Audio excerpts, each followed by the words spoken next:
الله من الشيطان الرجيم بسم الله الرحمن الرحيم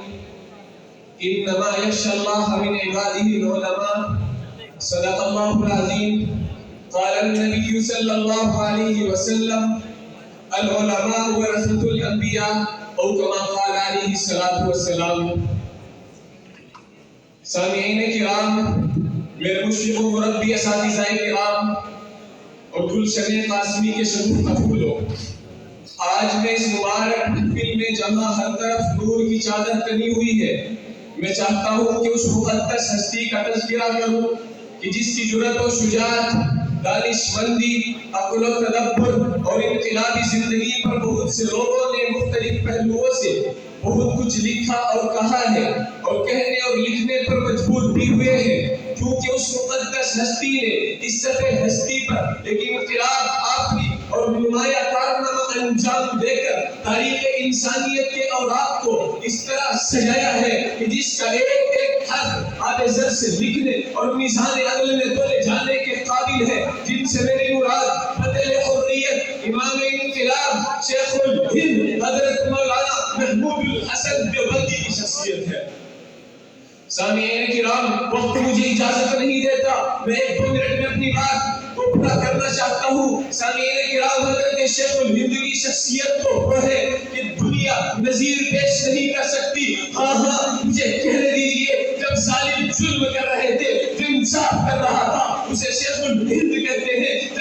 جب باشندگان ہند انگریز کے چنگل میں گرفتار تھی، جو انگریز کے سامنے شمشیر برہنہ لے کے کھڑا تھا، اسے شیخ الہند کہتے ہیں۔ جب باشندگان ہند انگریز کی جوتیاں صاف کر رہے تھے، جو انگریز کی آنکھوں میں آنکھیں ڈال کر انگریز ملعون بھیڑیے کو دندان شکن جواب دے رہا تھا، اسے شیخ الہند کہتے ہیں۔ جب انگریز سے ٹکرانے کی بات آئی، جب انگریز سے مقابلہ کرنے کی بات آئی، تو بتاؤ وہ کون تھا جو مالٹا کی بدنام جیل میں قید کاٹ رہا تھا، اسے شیخ الہند کہتے ہیں۔ جب دارالعلوم دیوبند میں انار کے درخت کے نیچے سے علم کا ایک چشمہ پھوٹا تھا، علم کا ایک چراغ روشن ہوا تھا، علم کا ایک آفتاب روشن ہوا تھا، اس چشمے پہ بیٹھ کے جس طالب علم نے سب سے پہلے زانوئے قلم مشتع کیا ہے، اس مقدس ہستی کو حضرت شیخ الہند کہتے ہیں۔ اور جب انگریز نے یہاں کے امن کو چھیننے کی کوشش کی، یہاں کی پرامن فضاؤں کو دوبارہ آلود کرنے کی کوشش کی، تو پتہ وہ کون تھا کہ جس نے انگریز کے خلاف تحریک ریشمی رومال جاری کیا،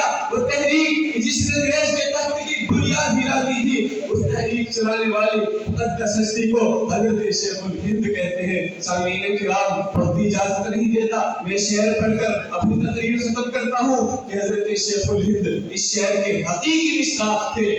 کہ فنا فی اللہ کی تہ میں بقا کا راز مضمر ہے، جسے مرنا نہیں آتا اسے جینا نہیں آتا، وہ مرد نہیں جو ڈر جائے حالات کے خونی منظر سے، جس حال میں جینا مشکل ہو اس حال میں جینا مردی ہے۔ ہمارے جسم زخموں سے چور سہی، تم عقل شکستہ تیر بھی لو، تم اہل ترکس بھولیں گے کہ بازی کس نے ہاری ہے، کہ بازی حق کی بازی ہے، کہ بازی تم ہی ہارو گے، گھر سے پاس میں نکلے گا، تم کتنے پاس میں مارو گے۔ وآخر دعوانا الحمدللہ رب العالمین۔